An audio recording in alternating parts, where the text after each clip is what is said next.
ser editora, y hice en España un máster en edición literaria. Estando en el máster, una compañera del máster me habló de la novela gráfica. He de decir que era la persona que todos los prejuicios que existen acerca de la novela gráfica o de los cómics los tenía.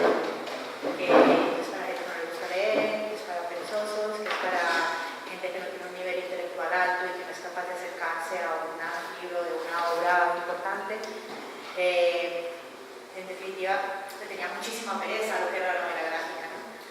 Pero llegó a mis manos, y yo creo que todos, si alguien, digamos, es lector de novela gráfica, sabe que uno de los grandes libros que sirve de puente para el lector literario, que quiere entrar en la lectura de la novela gráfica, fue Maus, de Arte Spiegel. Ese libro llega a mis manos, me lo leo y descubro que la forma en que está narrado y la combinación entre dibujo e ilustración y dibujo y texto tiene muchísimo que aportar, y no me sentía leyendo algo de baja calidad o para perezosos o para personas que les gusta leer. A partir de ese momento es cuando empiezo como a apostar un poco, digamos, a nivel personal por lo que es la novela gráfica y el cómic. Después, por cosas del destino, entré Sin Sentido, y durante 4 años fui editorial Sin Sentido, y ahí fue cuando pude, digamos, empaparme de todo el panorama editorial de novela gráfica que existe en el mundo. Desde asistir a todo tipo de festivales, como es el Festival de Angoulême en Francia, como es el Festival de Lucca en Italia, incluso festivales españoles como es el Salón del Cómic de Barcelona. Eso me permite, digamos, empaparme un poco de todos los movimientos o diferentes tendencias que existen en los diferentes mercados. Y bueno, Sin Sentido por circunstancias del destino cierra, y me surge una idea, una preocupación, es saber que todo ese catálogo que dirigí yo durante 4 años iba a quedar como huérfano, ¿no? Los autores no iban a tener muchas editoriales donde llegar, ¿no? No quería perder todo ese trabajo que se había hecho, y surgió la idea, junto con Salamandra, de crear un catálogo específico de novela gráfica dentro de una editorial literaria. Yo creo que eso es uno de los mayores, no sé si logros, pero sí es una cosa muy importante para normalizar la lectura de la novela gráfica dentro de digamos, cierto sector, ¿no? Que el lector, uno de los mayores objetivos como editora es que el no lector de cómic se acerque a la lectura del cómic, de tal manera que eso lo que hace es que el mercado vaya aumentando en su espectro de compradores y consumidores, ¿no? Llevo 2 años y medio al mando dirigiendo Salamandra Graphic, y bueno, os voy a contar un poco todo el proceso y cuál es la panorámica actual del mercado de novela gráfica, digamos, en España, países como Francia, Estados Unidos, y mi perspectiva o lo que yo creo de lo que está sucediendo en Colombia y en Latinoamérica.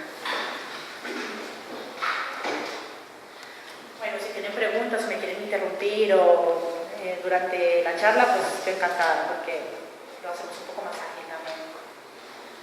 Bueno, yo creo que básicamente todos ustedes saben un poco cuál es la diferencia, ¿no?, entre un cómic y una novela gráfica. Creo que es una polémica muy grande que existe actualmente en el sector editorial, y es qué es cómic, qué es novela gráfica y qué diferencias existen entre unos y otros, ¿no? Los más puristas dicen que no existe ninguna diferencia, o sea, que un cómic es una novela gráfica, pero que la novela gráfica ha sido como un invento de los editores que hemos creado de manera de marketing para darle valor literario, cultural y como bien cultural a lo que es el cómic tradicional. Digamos que yo estoy de acuerdo un poco con esa postura. Creo que es verdad que muchas personas se acercan más a la lectura de una novela gráfica que de un cómic, entendido el cómic como todo el tema Marvel, DC, superhéroes y todo esto, ¿no? Si llamamos algo novela gráfica, ya estamos jugando psicológicamente con el concepto novela, con el concepto narrativo, y eso ya eleva un poco lo que es... Entonces creo que sí hay un libro muy interesante de Santiago García que se llama La novela gráfica, en la cual pues, puede explicar más claramente todo este proceso de evolución de lo que es el cómic, la novela gráfica. Yo personalmente sí creo que existen algunas diferencias, unas diferencias que son muy claras. Empezamos con la primera, que es que el cómic está mucho más enfocado en lo que son historias cortas, seriadas, por volúmenes distintos, no son historias autoconclusivas, es decir, vamos a Estados Unidos y cogemos cualquier libro del catálogo de Marvel o DC y son historias abiertas de todas las aventuras, pues, no sé, de Linterna Verde, de Batman, de Spider-Man, editadas en un formato grapado, no tan interesados en la parte de calidades de papel, encuadernación. Lo más importante son los personajes, más que las historias, que pueden ser lo que entendemos más en la parte de la novela gráfica. Y aquí viene la parte más interesante, y es el canal de distribución o de venta. Normalmente los cómics se venden o se han vendido tradicionalmente en kioscos o en librerías especializadas, es decir, que estaban vendidos dentro de un gueto que era la librería especializada o el kiosco. Uno de los mayores éxitos que ha tenido la novela gráfica es que esto ha salido de ese gueto y se ha metido dentro de lo que es la librería generalista, es decir, que hoy en día una librería como la Librería Nacional o como las librerías independientes, como Vigorada o como Tornamesa, Casa Tomada, ya encuentran los cómics ahí, ya encuentran novela gráfica ahí, y eso ha hecho que el mercado, digamos, haya salido de ese pequeño nicho tan pequeñito en el que estaba, y hoy en día esto está mucho más amplio, mucho más. Cualquier lector de narrativa, poesía, ensayo, que llegue a una librería generalista, se va a encontrar una novela gráfica. Entonces ahí estamos normalizando un poco el público objetivo al que queremos llegar, ¿no?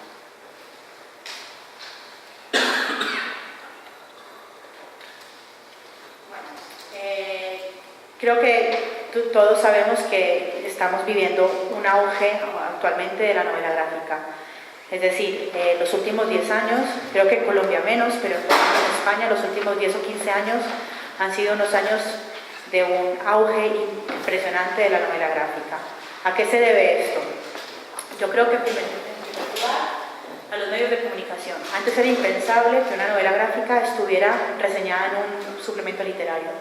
Antes era muy complicado que El País, o El Mundo, o Babelia, o aquí en Colombia, El Colombiano, El Tiempo, hiciera una reseña dentro de su sección de crítica literaria de una novela gráfica.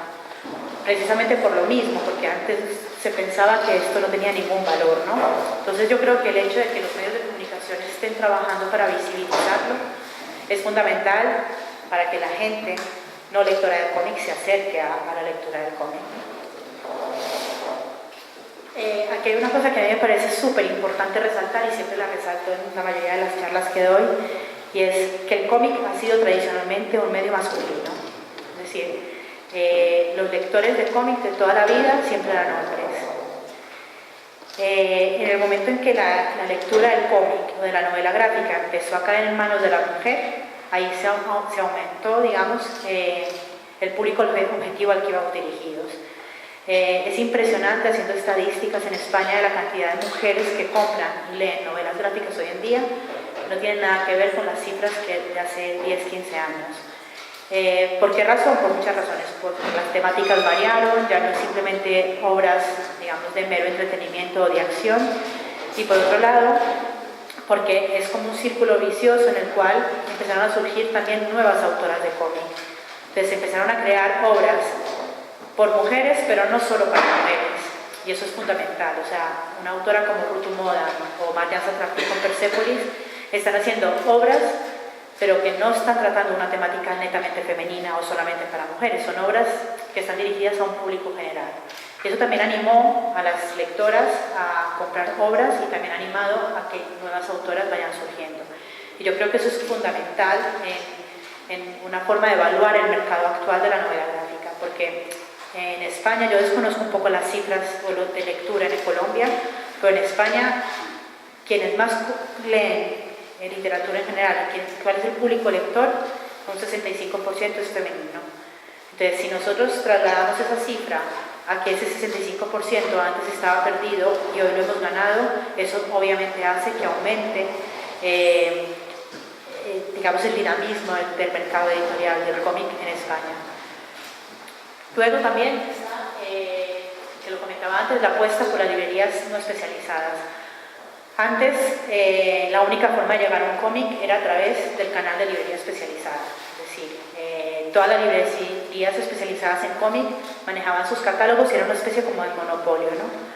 Hoy en día en España y después de la experiencia de las 2 semanas que llevo en Colombia visitando diferentes librerías, creo que podemos encontrar novelas gráficas en todas las librerías generalistas, mayor medida o menor medida dependiendo de la apuesta particular del librero, pero se encuentran, es decir, ya no es extraño llegar a un escaparate o una estantería y ver sección de poesía, sección de ensayo, sección de novela histórica y una pequeña, aunque sea pequeña sección de novela gráfica, lo que lleva a pensar que se está normalizando, que el propio librero está empezando a entender que la novela gráfica tiene que estar en sus librerías y que tenemos que apostar por ella.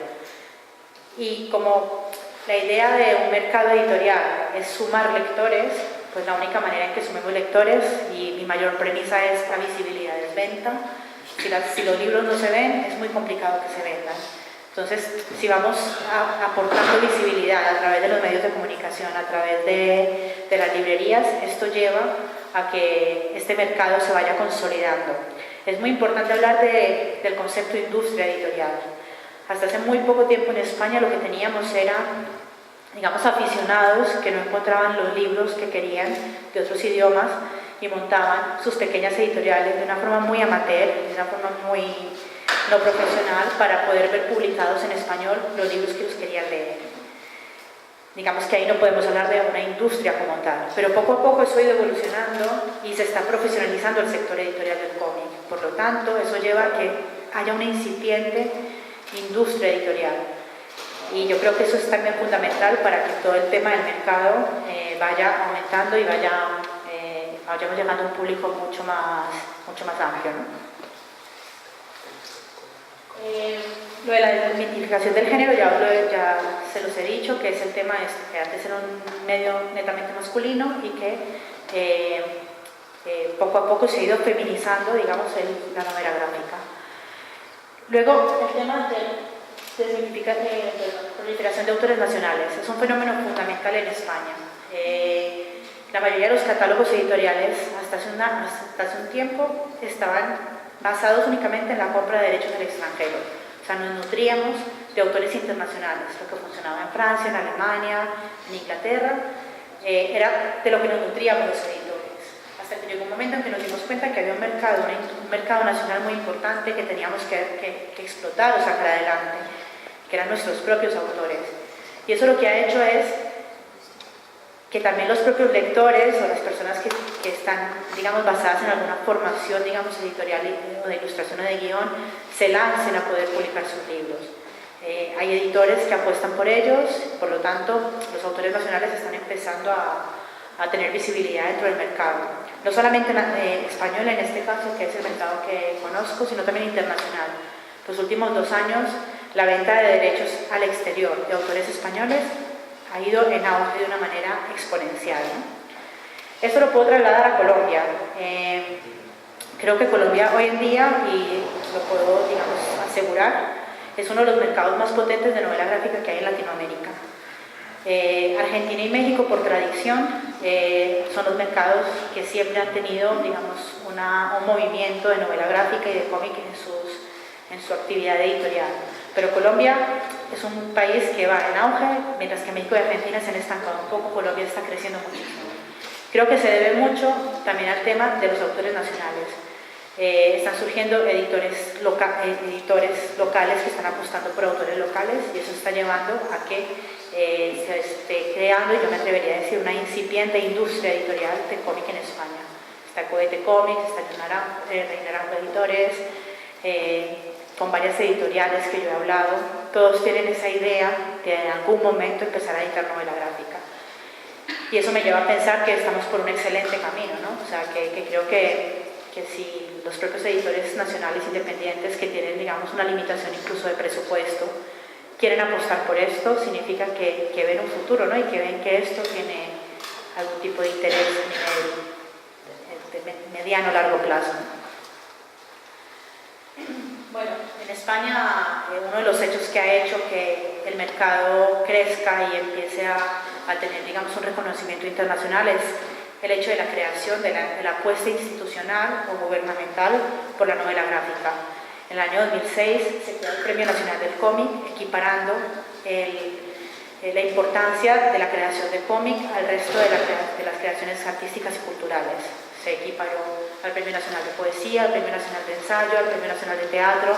Es decir, existían los premios nacionales en todas las áreas culturales, menos un Premio Nacional del Cómic. Al crearse este premio, las propias instituciones están reconociendo que es un medio con un valor cultural alto, ¿no?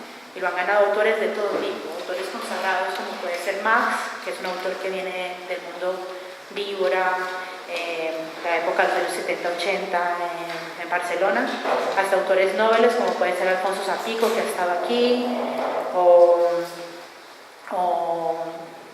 autores más, digamos que más consagrados, como puede ser también Santiago Valenzuela, ¿no? Y lo último es lo que decía antes también, la apuesta por editoriales literarias. Antes todo el catálogo de novela gráfica se centraba en editoriales especializadas y puedo asegurar que hoy en día creo que todas las editoriales españolas, la gran mayoría de las importantes y de las independientes, tienen o van a tener una novela gráfica dentro de sus catálogos. O sea, puedo hablar de las editoriales independientes como puede ser Galonero, Errata Naturae, o sea, todas esas independientes, o puedo hablar ya de grandes grupos editoriales como puede ser Penguin Random House, que tiene su propio sello de novela gráfica, que es Reservoir Books. Puedo hablar de una editorial tan clásica como es Alianza Editorial, que la semana pasada hablábamos que van a lanzar un sello de novela gráfica. Roca Editorial ha lanzado sus sellos Apristi, Salamandra ha abierto Salamandra Graphic. Es decir, todas las editoriales, Planeta tiene Planeta Comics, tienen dentro de su línea editorial, creen que un catálogo de novela gráfica es digno de hacer parte de su catálogo, ¿no? Y eso yo creo que es muy importante para crear industria y para abrir mercado.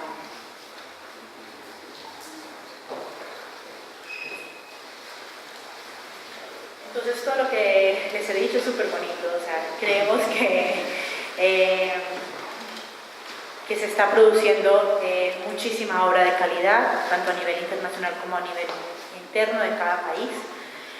Sabemos que el librero está súper entusiasmado con la novela gráfica, sabemos que el periodista quiere recibir libros para reseñar, sabemos que las mujeres estamos leyendo muchas novelas gráficas, o sea, todo eso en teoría es muy bonito, pero ¿cómo hacemos para nosotros llegar como editores al lector final?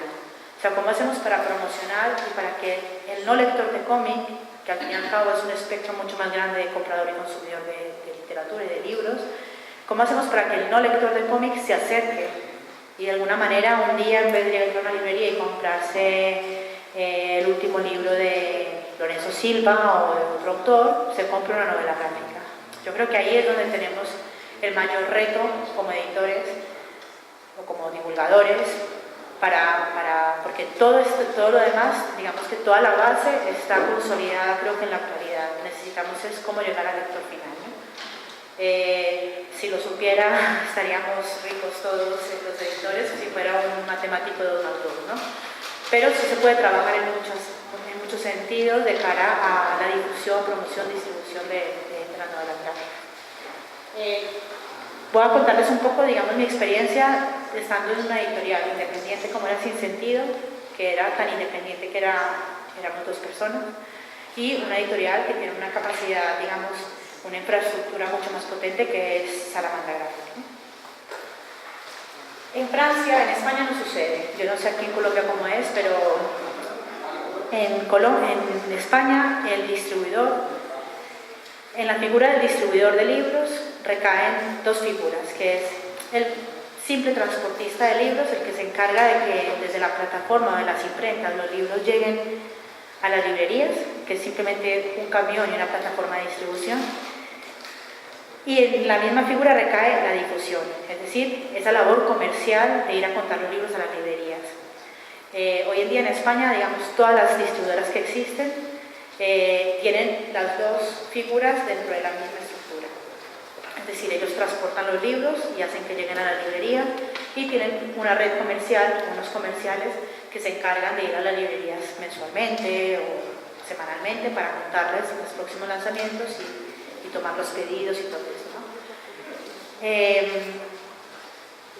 Como todo, hay situaciones en que, bueno, distribuidoras que hacen muy bien ambos trabajos, en otros casos hay unas que hacen muy bien todo el tema del transporte, es decir, los libros llegan el día que tienen que llegar, el tema de difusión se queda un poco en el aire. ¿Por qué se queda el tema de difusión en el aire? Porque las distribuidoras son un conglomerado, o sea, distribuyen a muchísimas editoriales. Entonces, si nosotros planteamos un distribuidor que tiene que ir a contar una novedad y a la semana salen 170 novedades de su catálogo, es imposible que el librero te preste atención tú contándole 170 libros. Entonces ahí el comercial lo que tiene que hacer es darle prioridad a qué quiere vender. El catálogo que más le vende es el primero que contará, el catálogo que menos le vende es... Entonces ahí perdemos lo que yo siempre he nombrado, que es la visibilidad. Entonces tenemos que lograr que ese distribuidor, esa red comercial, vean en nuestro catálogo que seamos los primeros en ser contados, ¿no? Y eso se da obviamente por las ventas, pero también apostando por títulos certeros, acertados y todo esto. En Francia existe otro sistema, que para mí es más ideal. Existe la red de distribución por un lado y la red de difusión por otra. Es decir, los difusores son otros, los distribuidores son los transportistas que llevan las plataformas de distribución que llevan los libros a la librería. Digamos que esto es bueno desde el punto de vista de poder vender los libros a las librerías y de poder llegar a hacer que el librero conozca nuestro catálogo, pero evidentemente suben los costes a la hora de toda la cadena de costes de un libro. Entonces hay que buscar, digamos, una alternativa en la cual se puedan llevar a cabo las dos cosas, siendo lo menos gravosa para la editorial y también pudiendo transmitir de forma más acertada todos los contenidos a los libreros. Aquí me gusta resaltar, y sé que estuvisteis con Enrique Redel la semana pasada, la labor del editor. A una editorial independiente, los editores independientes somos todos, somos editores, somos distribuidores, somos comerciales, somos libreros, o sea, tenemos que estar pendientes absolutamente de toda la cadena. Y uno de los grandes éxitos de estas editoriales independientes que han surgido en España es que el editor hace giras promocionales para contarle su catálogo a los libreros. ¿Eso qué tiene de bueno? Por un lado, que el librero se siente importante. El librero dice, es que el editor está viniendo él mismo a contarme su libro. Entonces él siente que si se ha desplazado desde Madrid hasta Salamanca a contar un catálogo, es porque realmente cree en ese catálogo. Entonces eso le da como un valor añadido como librero, o sea, como editor, para defender su catálogo. Y por otro lado, que los editores dejamos de estar como en esa oficina, aislados de lo que se está moviendo en las librerías.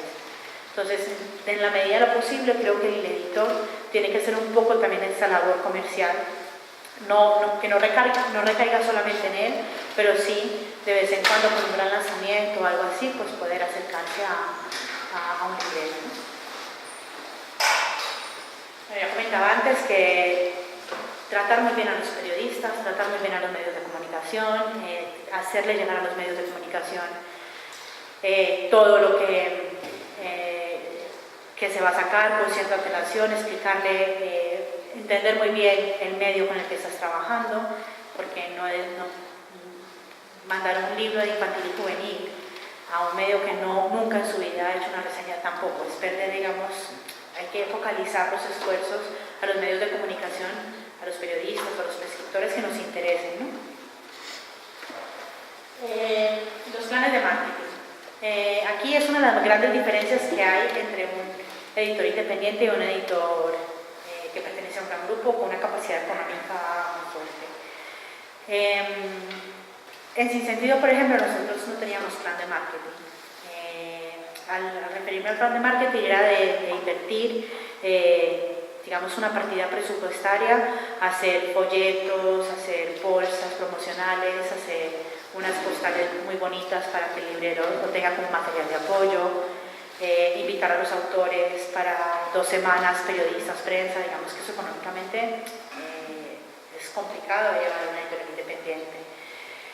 Pero, estando del otro lado, en una editorial que tiene más recursos, creo que si se puede hacer en un catálogo de 15 títulos, el esfuerzo con un solo título, de tal manera que la comunicación vaya mucho más allá de todos los otros medios de comunicación, creo que es importante. Yo sí creo que hay que hacer, o a lo mejor poner una pequeña faldón, una pequeña pauta en una revista que nos interese.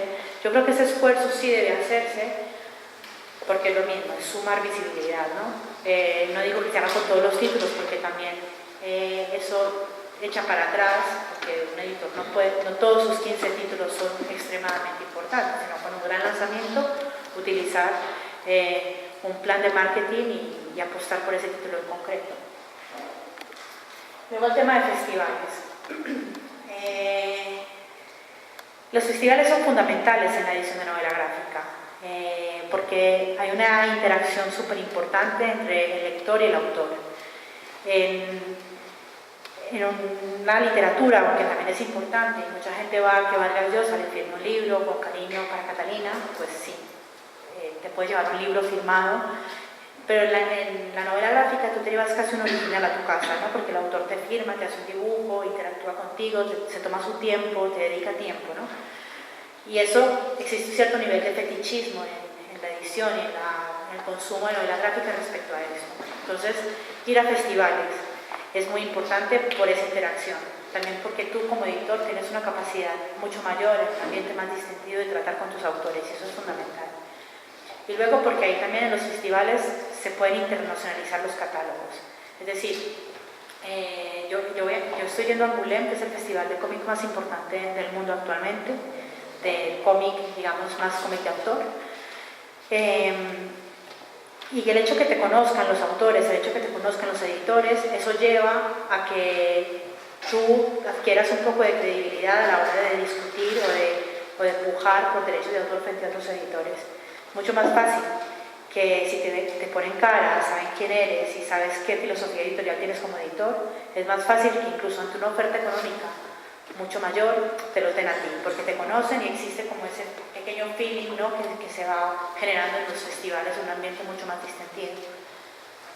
Angoulême lo menciono porque es como el mayor festival, tiene dos vertientes, es una vertiente, digamos, comercial, en donde los editores franceses despliegan todas sus casetas para venta directa al público, de todos sus lanzamientos y sus fondos editoriales, pero hay un área muy especial que es el área de derechos, que es donde se mueven todas las contrataciones y todos los asuntos, digamos, entre editores o agentes literarios. Y yo creo que ahí es donde tienes, en el festival como de Angoulême, es donde el editor casi que puede proyectar su catálogo futuro del año siguiente, ¿no? Luego, por ejemplo, el Salón del Cómic de Barcelona, que es un salón netamente comercial, o sea, son puestos un poco como la feria del libro, donde se vende los libros, cada editorial va con su libro. Bueno, entre viñetas, que para mí, y creo que es reconocido, es el festival latinoamericano, creo que más importante que hay ahora, no solamente por la forma en que está planteado, sino también por la calidad de los autores internacionales que están trayendo. Y a mí, como colombiana, me alegra mucho sentir cuando estoy en ciertos festivales que los autores que han venido dicen que no solamente hay una industria, que se están haciendo cosas muy interesantes a nivel autoral y editorial sobre novela gráfica en Colombia, sino que además están enamorados de Colombia, o sea que todos dicen que ha sido como el festival a los que han venido, a pesar de haber ido a muchísimos festivales, porque es un formato distinto, porque no tienen básicamente venta al público, pero sí tiene un montón de formación hacia lectores, editores sobre lo que es la novela gráfica. Y hoy en día es el festival internacional latinoamericano más importante que hay. Y luego hay otros festivales que son más pequeños y lo que buscan realmente, como puede ser el de Coruña, el de Lucas, el de Avilés, es netamente esa interacción editor-autor, ¿no? Donde se conocen, se van a comer, se van a tomar algo. Y luego el tema redes sociales. Redes sociales es fundamental, o sea, somos absolutamente visuales. En una novela gráfica es muy difícil venderla únicamente con palabras. Tenemos que mostrar y tenemos que estar constantemente en movimiento, mostrando ilustraciones, incluso sesiones de firmas, que los autores estén firmando en otro festival. Subir toda la parte visual es muy importante y es la forma en que podemos llegar a más público, ¿no? Bloggers, yo creo que el fenómeno blogger se ha desinflado un poco por temas como Twitter o Facebook, pero sí existen ciertos prescriptores que lo hacen a través de sus blogs, que son fundamentales, ¿no? Entonces, en los envíos de prensa que se hacen o para la difusión es importante contar con ellos. Y ha surgido un fenómeno nuevo que son los booktubers, que también cuando hablan de un libro, pues también eso tiene una capacidad de convertirse en viral de una forma enorme, ¿no? Entonces eso también hace que se pueda difundir los libros de una manera mucho más directa.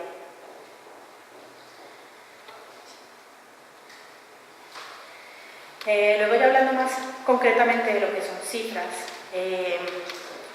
a pesar de todo este boom que existe de la novela gráfica, que oímos que España está en auge actualmente, la novela gráfica, que vemos que Francia, por tradición, es un país que tiene una industria súper potente de producción de novela gráfica, Estados Unidos, a priori uno podría pensar que se venden muchísimos libros de novela gráfica y todavía estamos lejos de equiparar las ventas de novela gráfica a las ventas de literatura.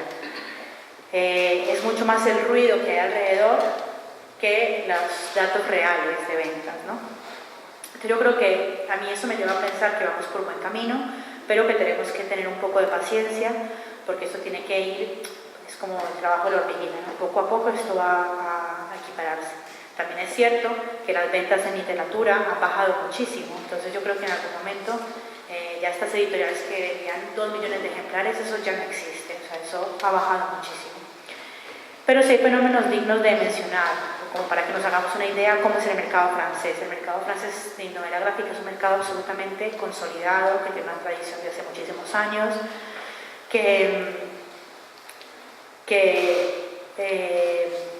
Delcourt, por ejemplo, que es una editorial francesa, que es un grupo editorial francés, es el segundo grupo editorial más importante de Francia, solo especializado en novela gráfica. O sea, ya quisiéramos nosotros, editores españoles o colombianos o italianos, que hubiera un mercado tan potente, ¿no? en España como es el mercado franco-belga, ¿no? Por poner un ejemplo, El árabe del futuro. El árabe del futuro es un libro que está revolucionando, digamos, el mercado francés. Es de los pocos libros de nueva producción, porque Tintín sigue vendiendo muchísimo, Lucky Luke también, pero los de nueva producción, el primer volumen del árabe del futuro en Francia ha vendido 1 millón de ejemplares en un año. Ese libro se ha vendido a todos los idiomas posibles, los derechos. Lo compró Italia, Rizzoli, una editorial súper potente. Lo compró De Heus en Alemania, que es una editorial literaria que decidió abrir un sello de novela gráfica con el árabe del futuro. Lo compró Gallimard, Alary en Francia. Y en España lo compramos nosotros, Salamandra Graphic. Para que nos hagamos una idea de las cifras: 1 millón de ejemplares vendidos en Francia, 6.500 ejemplares vendidos en España, 2.000 ejemplares vendidos en Italia. Acaba de salir en Estados Unidos y creo que van 2.000 ejemplares vendidos. Entonces esto demuestra que el mercado francés es súper potente. También es cierto que es un cómic muy francés, es una novela gráfica muy francés, no sé si lo conocen. Es la historia de Riyad Sattouf, que es un autor que trabajó en Charlie Hebdo desde el año 2004 hasta 2014, de padre sirio y madre francesa, y entonces él cuenta toda su infancia en Siria, y cómo su padre estaba obsesionado por convertirlo en el árabe del futuro, con una idea de panarabismo total. Es cierto que es un cómic muy francés, pero es un poco irracional, un poco ilógica los 1 millón de ejemplares vendidos en Francia y los relativamente pocos ejemplares vendidos en el resto del mundo. Entonces, cuando queremos hablar de mercados, el mercado francés es un mercado muy sólido. El mercado francés sale con tiradas de muchos de sus libros de 30.000, 40.000 ejemplares. El mercado español, salir con una tirada de 2.000 ejemplares es una gran apuesta, ¿no?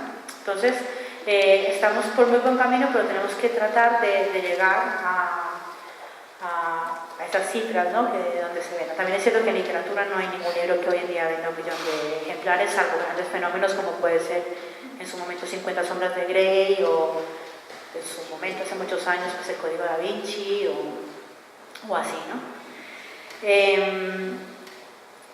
Luego está el tema de la tradición lectora. Yo creo que en España durante muchos años hace por ahí en los años 80 existían muchos cómics para niños, lo que era eso, Tintín, cómics locales como puede ser Super López, que crearon un lector desde pequeño hasta más o menos los 15 años de novela gráfica.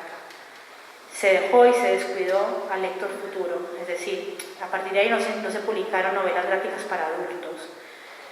Entonces ese lector se perdió y empezó a leer otras cosas.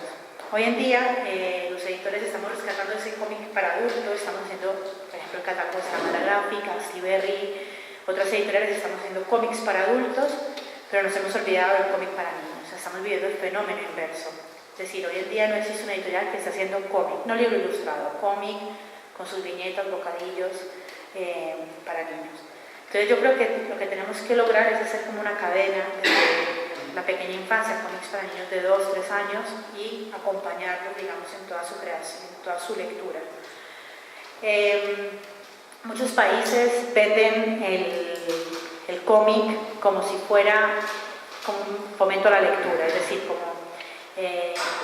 como es fácil de leer, está ilustrado, tiene poco texto, voy a recomendar este libro para que los niños empiecen a leer, ¿no? Yo era muy crítica con esa postura respecto al fomento a la lectura, porque no creo que una persona que se lea un mouse necesariamente o condición sine qua non termine leyéndose La montaña mágica de Thomas Mann.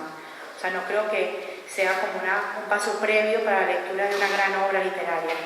Yo creo que son dos lecturas paralelas. Una persona se puede leer un mouse y puede leerse pero no esperando que eso suceda, no esperando que se lea un cómic para que se lea una obra de mayor, digamos en teoría, calidad literaria. Y luego dentro del mercado editorial del cómics existe un tema muy importante y que diferencia muchísimo de lo que es la edición de narrativa. Y es todo el tema de los derechos, los royalties, cómo se gestiona el tema de la ilustración, el texto, cómo se gestiona un tema importantísimo que es el material gráfico, la imagen, ¿no? Daniel me había pedido que os contara un poco de esto también porque es diferente y eso es importante también tenerlo en cuenta a la hora de lanzarte a crear una editorial de novela gráfica, o si la tienes, de evaluar los costes y una cuenta de explotación y es, por ejemplo, los royalties suelen estar entre el 8 y el 10%, las regalías, que yo creo que siguen estando bastante parecidas a lo que es la narrativa. Pero hay un coste añadido que es el CD de producción, es decir, en narrativa, a ti te interesa una obra, te compras el libro en francés, te dan los derechos en francés y tú lo mandas a traducir, te mandan el documento Word, lo mandas a maquetar, lo imprimes y sale a la venta. Es decir, que es relativamente sencillo, salvo la gestión de derechos, todo el tema de producir una obra narrativa. Novela gráfica no. Novela gráfica, si tú no tienes las imágenes, no tienes el libro. Y esas imágenes se negocian. Es decir, tú haces una oferta de derechos con la fórmula mágica, que es la fórmula de tirada por precio de venta al público, por el 50%, por las regalías 8 o 10%, y te sale una cifra. Pero aparte de esa cifra que está sujeta a liquidaciones anuales de royalties, tienes que negociar el CD de producción, es decir, que la editorial te manda a ti, digamos, un CD, tradicionalmente es el CD, pero pues puede ser un WeTransfer o alguna forma de transmisión de archivos, te manda todas las imágenes y el InDesign para maquetar, pero eso no te lo manda gratis, eso hay que negociarlo. Y las editoriales han ido viendo que esto es como una especie de negocio. Hace 2 años cobraban 300 euros, 200 euros. Hoy en día el mínimo son 500, porque no está sujeto a derechos, es un coste fijo que tienes que pagar para que tú tengas libros, es que si no, no tienes ningún libro, ¿no? Entonces yo creo que esto es una cosa importante que hay que tener en cuenta también a la hora de, como editores, de mirar una cuenta de explotación. Y bueno, esto es un poco más relacionado con cuando vas a montar una editorial, pues qué quieres tener o qué objetivos quieres. Lo que es muy importante es cuando lanzas un libro al mercado, hay que tener muy claro, o cuando vayas a lanzarlo, ¿no? Porque ya lanzado no tiene mucho sentido hacer este ejercicio, pero hay que tener muy claro qué ventas esperas y hacer una cuenta, digamos, de explotación basándote en cuáles son tus expectativas de venta. Si va muy bien, pues se reimprime y todo muy bien, pero muchas veces hay que tener un poco conocimiento del mercado y saber qué está sucediendo en el mercado en concreto, tanto nacional como internacional, a la hora de lanzar la línea editorial. Porque tener muchos libros en catálogo que no funcionen es lo más ruinoso para un editor. No hay nada más costoso que tener los libros guardados en un almacén. Casi que es mejor reimprimir y saber que ese libro se ha vendido en su totalidad que quedarte con un stock que no vas a poder sacar a la venta, ¿no? ¿Cuáles son las cifras actualmente en el mercado español de impresión y de ventas? Se imprime una media en novela gráfica de 1.200, 1.300 ejemplares por tirada, que es una cifra bastante baja, ¿no? ¿Solo para España o comprar derechos para todo el mundo? Este es un tema complicado. Por ejemplo, para mí es fundamental comprar derechos mundiales. O sea, para mí no contrato un libro para el catálogo de Salamandra Graphics si no tengo los derechos mundiales. Porque yo quiero apostar por la distribución en Latinoamérica, en España, en Argentina. O sea, es muy complicado que acceda a negociar unos derechos si no tengo esos derechos mundiales. Pero también estoy avalada porque tengo una distribución súper potente aquí. O sea, nosotros distribuimos como si fuéramos una editorial aquí, hacemos unos planes de lanzamiento, lanzamos los libros, funcionamos como si fuéramos una editorial. No es ese tipo de distribución que llegan 50 libros a Colombia y para una librería en concreto, ¿no? Nosotros lanzamos los libros. Entonces a mí es muy fácil negociar esos derechos mundiales. Tradicionalmente se negociaban los derechos mundiales y la mayoría de las editoriales españolas independientes y especializadas tenían derechos mundiales, pero los agentes y los editores se han dado cuenta que muchas veces se blindaban los contratos para esos derechos mundiales, pero nunca llegaban a distribuirse de forma mundial esos libros. Es decir, yo pido y mi contrato pone que tengo los derechos para España y Latinoamérica, pero nunca distribuí los libros en Latinoamérica. Me guardaba esa base por si acaso algún día podía hacer algo en Latinoamérica. Entonces ellos se han dado cuenta, y sobre todo que ahora con toda la globalización los autores también les interesa. Muchos autores extranjeros, o sea, de los que publico yo, no entienden cómo, habiendo tantos hispanohablantes en el mundo, las ventas no sean mucho más altas y que se quede todo en el mercado español. Entonces ellos mismos están pidiendo a sus agentes o a sus propios editores que compartimenten la venta de derechos. Es decir, te vendo solo derechos para España, te vendo derechos solo para Colombia, te vendo derechos a un editor colombiano, te vendo solo derechos para Argentina. Yo creo que todavía no existe una industria en Latinoamérica tan potente como para poder llevar a cabo un catálogo de esa forma, imprimiendo 1.000 ejemplares, no sé hasta qué punto es rentable, ¿no? Pero creo que el futuro va por ahí, en detrimento de lo que yo quisiera o de la forma que yo quisiera mantener, pero creo que se está empezando a deslocalizar la venta de derechos. Que eso sí existe. Yo creo que eso también hace que crezca industria, es decir, el hecho de que un editor colombiano mañana pueda acceder a los mejores autores internacionales en Angoulême para publicar directamente en Colombia para el mercado colombiano, creo que eso haría que hubiera industria. Pero no sé hasta qué punto, imprimiendo 1.800 ejemplares, pues realmente puedas crear una industria y suplir todos los gastos de producción que conlleva una novela gráfica, que son altos. Son libros a color, la mayoría de ellos, con papeles buenos, con el tema de la rotulación, con el tema del CD de producción que les contaba. O sea, yo creo que hay que ver un poco por dónde va el mercado en ese sentido. Entonces, bueno, cuando se negocian los derechos, pues hay que tener en cuenta todo ese tipo de cosas, ¿no? No sé si tenéis alguna pregunta, no sé.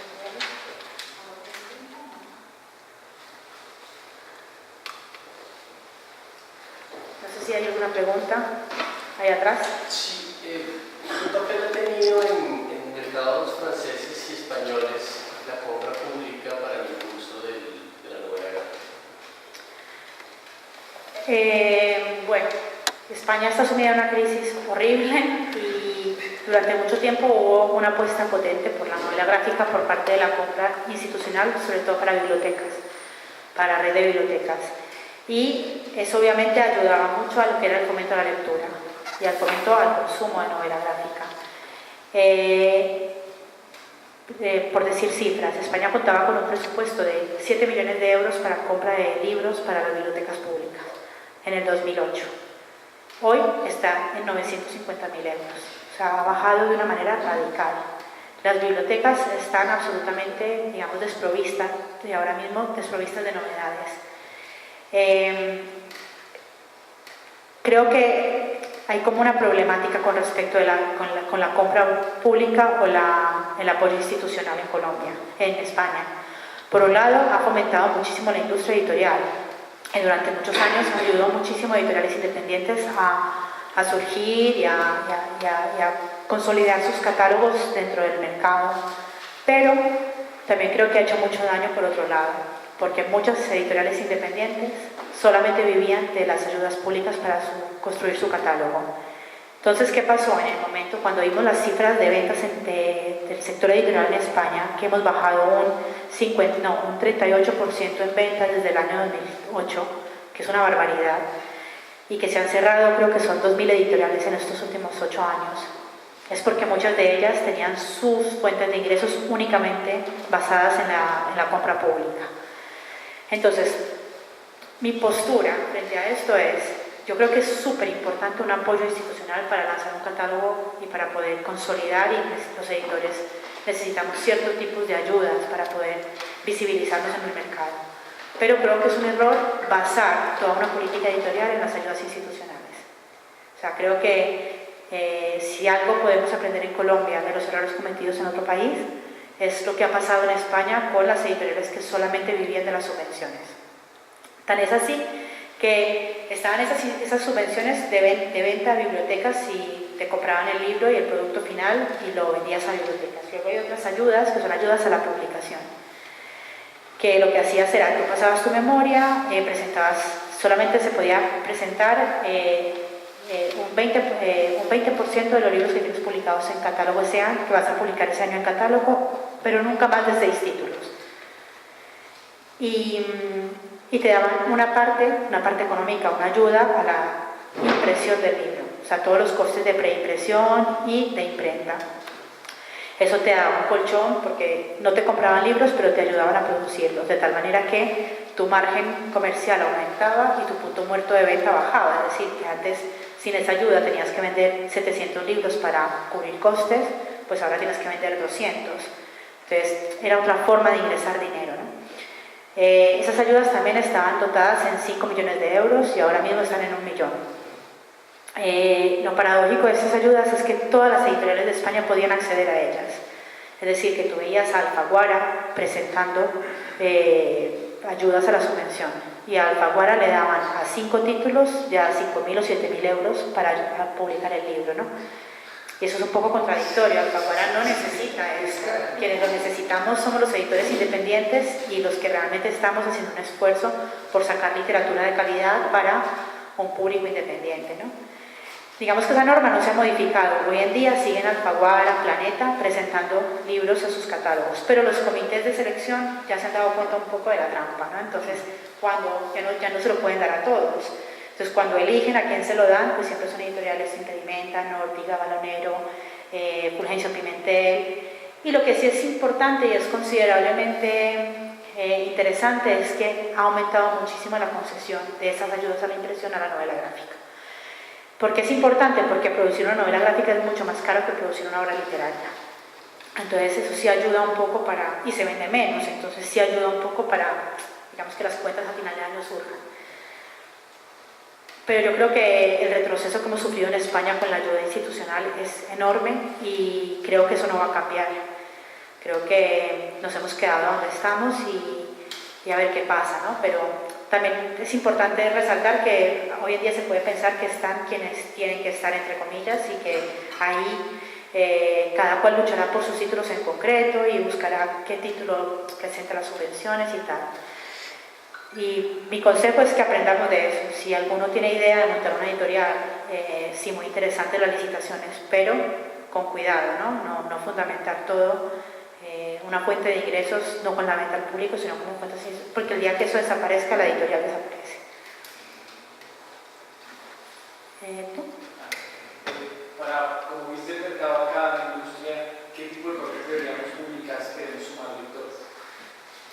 A ver, yo siempre he pensado que Colombia es un país bastante lector y que le interesa mucho lo que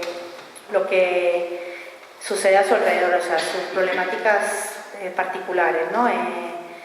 Y veo lo que está haciendo, por ejemplo, Cohete Comics y ciertas editoriales que están publicando temas, digamos, locales, colombianos, latinoamericanos. A mí me parece que como forma de lanzar una editorial y poder llegar a un público lector colombiano, creo que es importante no olvidarse de las problemáticas o las temáticas locales. Pero me parece simplista dejar un catálogo simplemente con esto, porque no creas un fondo, lo que llamamos un long seller, ¿no? Si tú sacas ahora un cómic sobre todo el proceso de paz, en 3 años o 5 años ese cómic va a quedarse obsoleto, entonces no vas a tener, digamos, una vida. ¿Cuál es el éxito de Maus? ¿Cuál es el éxito de Persepolis? Que perdura en el mercado. Esos siguen siendo hoy en día, después de 15 años publicados, los mejores. Bueno, Maus, Persepolis, 15 años publicados, los cómics más vendidos de la historia. Entonces, creo que es como una proyección a futuro para crear un fondo de catálogo, para crear creo que hay que mirar un poco más allá que las problemáticas locales, para captar un público inicial, para que en un momento determinado la editorial X va a lanzar un cómic, si buscar un tema, digamos, cercano al público lector colombiano, ¿no? Y tratar de moverse por los festivales y ver qué es lo que se está publicando fuera y apostar por los grandes autores, ¿no? La venta de derechos, para que no se asusten, no estamos hablando de anticipos de 50.000 euros, o sea, los anticipos son bastante asequibles. Un cómic de un autor como Tom Cole, que es uno de los grandes autores, ilustrador de The Guardian, comprar los derechos te puede costar que 2.000 euros, o sea que no es caro. Una de las grandes ventajas que tenemos los editores de cómic hoy en día es que todavía los anticipos no son tan elevados como en literatura. Entonces eso sí nos permite competir y nos permite acceder a los editores independientes al mercado, ¿no? Y luego crear siempre un catálogo que tenga como una vocación de permanencia en el tiempo, que durante los próximos 15 años todavía tenga vigencia uno de los cómics que hemos publicado en nuestro catálogo. Porque lo que es de inmediatez, llega a la librería, se queda 2 meses en la librería y si se vendió muy bien, pero si no, eso vuelve y volver a rotar en el mercado es súper complicado.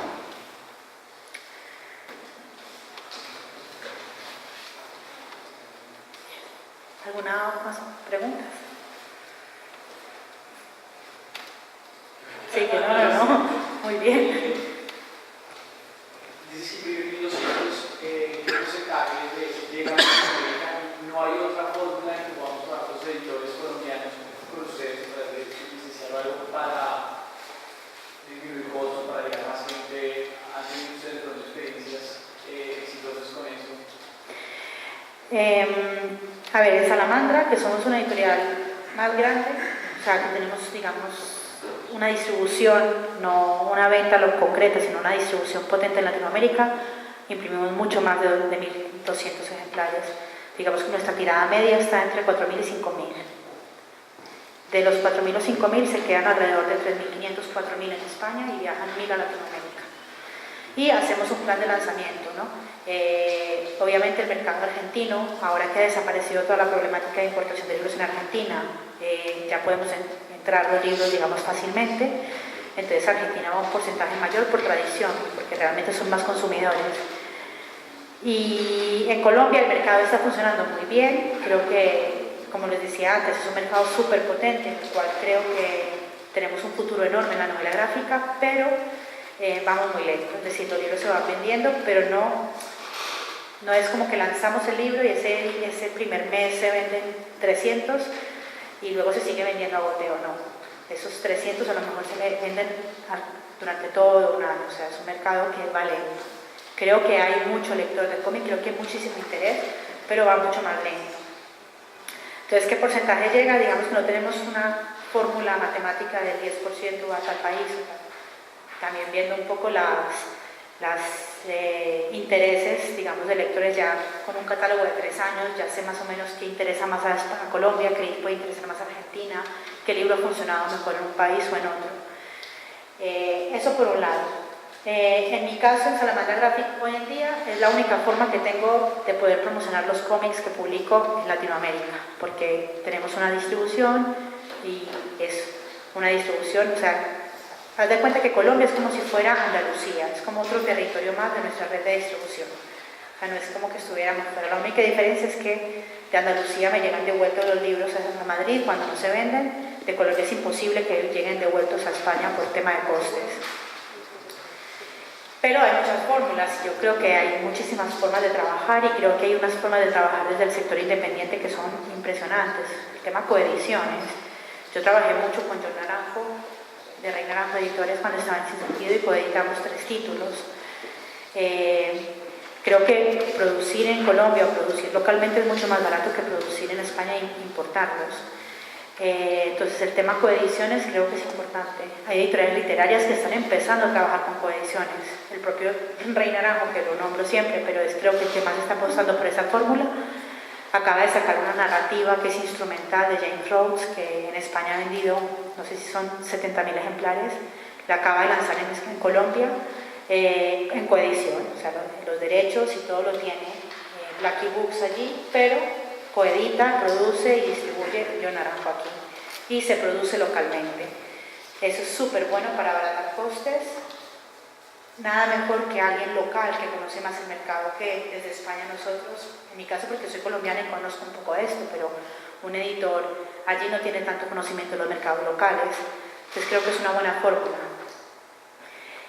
Yo creo que hoy en día son las dos fórmulas. Existe otra fórmula que también se utiliza mucho y que a los libreros les viene muy bien, pero creo que no creamos industria, creo que seguimos, digamos, importando un poquito de libros, pero que es a través de consolidados globales, pues traer 20 libros de Galonero, 20 libros de Salamandra, 20 libros, y casi que es una especie de distribución bajo demanda. Es decir, la Librería Nacional me ha pedido 3 libros de este libro, ¿quién me los trae?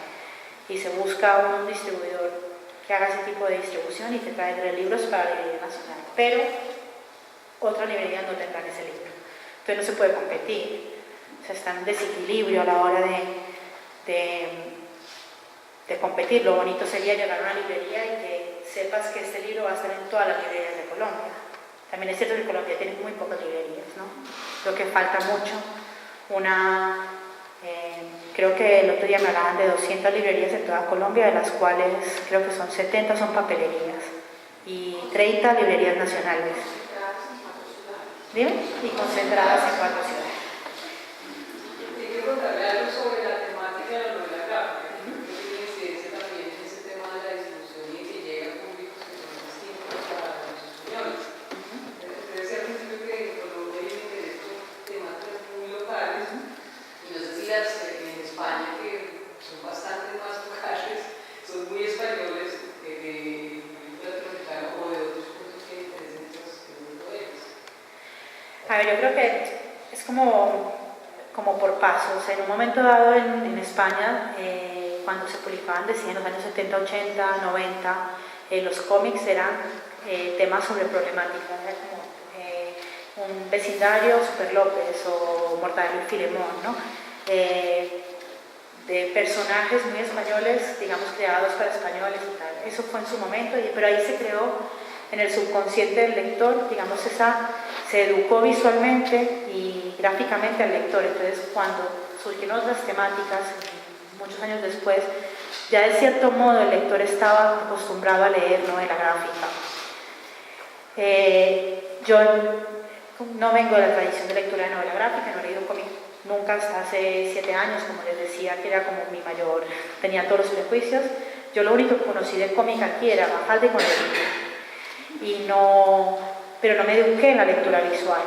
Entonces, leerse Un epiléptico de David P. Para las personas que no están educadas a la lectura visual y gráfica es más complicado. Entonces, es más fácil entrar por temáticas que son cercanas, de tal manera que esa educación de lectura visual sea más fácil Yo tengo la anécdota de cuando yo empecé a publicar novelas gráficas, yo vine aquí súper ilusionada con mis libros y se los mostré a mi papá.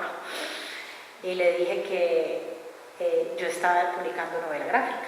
Mi padre casi le da un infarto de por qué primero me había pagado un máster en España para hacer muñequitos animados.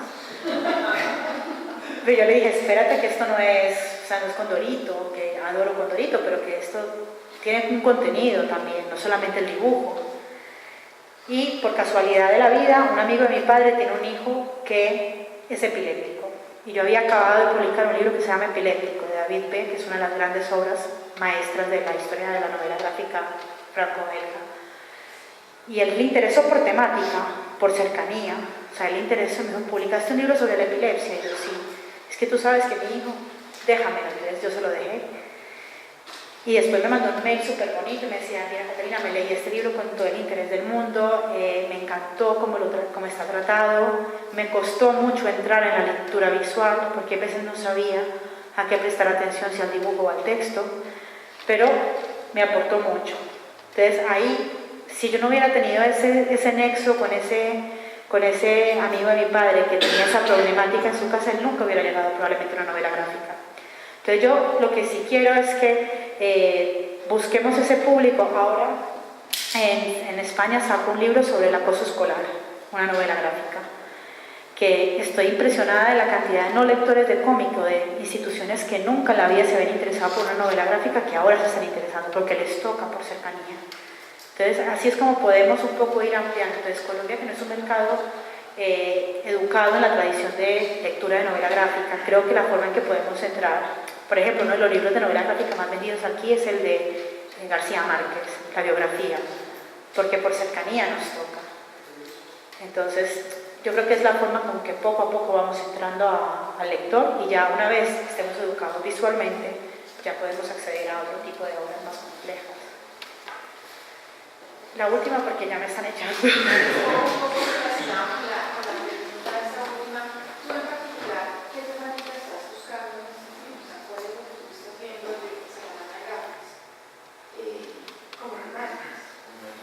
Sí, como que línea, porque nosotros, digamos, la cantidad que he visto en las cibeles son las temáticas muy sociales, tenemos temas muy profundos, temas duros, de guerra, de desplazamiento, como que, digamos, es transversal como a ese género de lo que yo también, nueva lectora de novela gráfica, estoy viendo y me gusta muchísimo.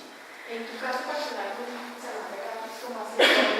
¿Estás visualizando? A ver, el sector editorial, tanto en literatura como en novela gráfica, digamos que se rige un poco por modas. Es decir, en el momento que se publicó Código Da Vinci, todo el mundo quería publicar libros así como de investigación paranormal. Bueno, yo no me lo he leído, entonces no sé muy bien de qué va, pero bueno, cuando se publicó 50 sombras de Grey, surgieron muchísimas historias de literatura erótica, entonces cuando ven que algo, en la época de los vampiros, los zombies, o sea, cuando se ve que algo funciona, existe el instinto natural al imitar lo que está funcionando. En España, a raíz de Miguel Gallardo, Paco Roca, autores nacionales que publicaron obras sobre el Alzheimer, sobre la discapacidad de su hija, surgió un fenómeno brutal que es el fenómeno del cómic social y, digamos, de discapacidad, ¿no? Y eso vende muchísimo, o sea, porque todo el mundo, siempre hay alguien que tiene una persona con Alzheimer, con cierta discapacidad, entonces eso acerca al no lector de cómic. Como todo, creo que hay una sobreproducción de cómics por esa línea. Luego surgió, por ejemplo, el otro día mirando el catálogo de Salamandra Graphic, vi que este año hemos publicado 2 libros sobre la problemática en Oriente Medio. Hemos publicado El árabe del futuro 2 y El piano oriental, porque ahora hay un bombardeo de interesarnos por lo que está pasando en el Alepo, en Siria, en Libia, sobre todo en Europa. Entonces todo el mundo saca pues, ese tipo de cosas. A mí, personalmente, lo que me interesa son las historias bien contadas, tanto gráfica como narrativamente. Me interesa un equilibrio entre la parte gráfica y narrativa. No me interesa una obra brutal que sea una pieza de museo, no me interesa un guión impresionante con una obra súper floja gráficamente. Creo que es importante la mezcla entre las dos cosas. Y a partir de ahí, si las dos cosas me funcionan, no tengo ninguna...